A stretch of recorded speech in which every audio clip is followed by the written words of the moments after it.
নমস্কার, আমি শোভা। আমার নতুন একটা ভিডিওয় আপনাদের অনেক অনেক স্বাগত। আপনারা সবাই কেমন আছেন? আশা করছি ভালো আছেন। আমিও খুব ভালো আছি। তো চলুন, আজকের ভিডিওটা ওই সকাল 10টার দিকে হাঁটতে বেরিয়েছিলাম। হাঁটতে বেরিয়ে ভাবলাম বাড়িগুলো এত সুন্দর লাগছে দেখুন চারিদিকটা, ওই জন্য এখান থেকে ভিডিওটা শুরু করলাম। তো চলুন ভিডিওটা দেখতে থাকুন।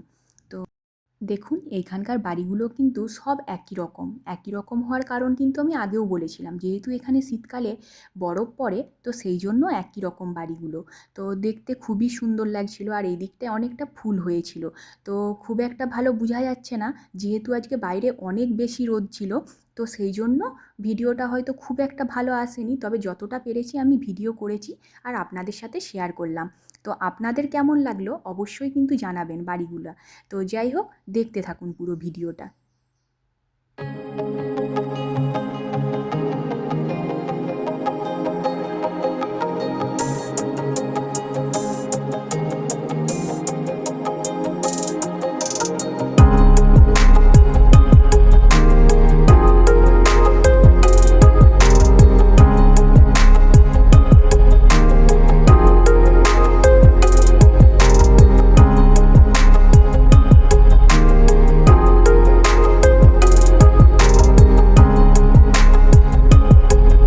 আমাকে যারা প্রশ্ন করেছিলেন অনেকেই যে তোমরা এখন যে বাড়িতে থাকছো সেই বাড়ির ভাড়া কত? তো আমরা এখন যে বাড়িতে থাকছি এই বাড়ির ভাড়া হচ্ছে মাসে 90,000 টাকা করে।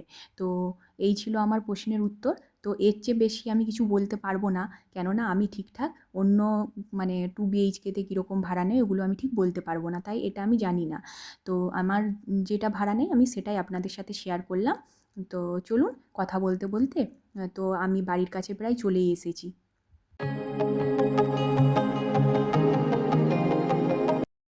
তো বাড়িতে চলে আসার পরে আমি এখানে রান্না করবো আজকে শুক্তো। তো শুক্তোর জন্য যা যা সবজি লাগে সব কিছু আমি কেটে নিয়েছিলাম। নিয়ে দেখুন তারপরে একে একে হচ্ছে কড়াই বসিয়ে দিয়েছিলাম। কড়াইতে তেলটা গরম হয়ে যাওয়ার পর দিয়ে দিয়েছিলাম আলু। আলুগুলো ভালো করে ভাজা হয়ে যাওয়ার পরে আলুগুলো দেখুন এদিকে ভালো করে ভেজে নিচ্ছি। ভাজা হয়ে যাওয়ার পর দিয়েছিলাম করলা। করলাটা ভালো করে ভেজে নিয়েছিলাম যাতে তেতো না লাগে। তারপরে সব সবজি একসাথে দিয়ে ভালো করে নাড়াচাড়া করে নিয়েছিলাম। নাড়াচাড়া করে যে আলুটা আগে থেকে ভেজে রেখেছিলাম ওটাও দিয়ে দিলাম। ওটা দিয়ে ভালো করে তারপরে এই যে দেখুন জল দিয়ে দিচ্ছি। একদম সাধারণভাবে রান্না করেছিলাম।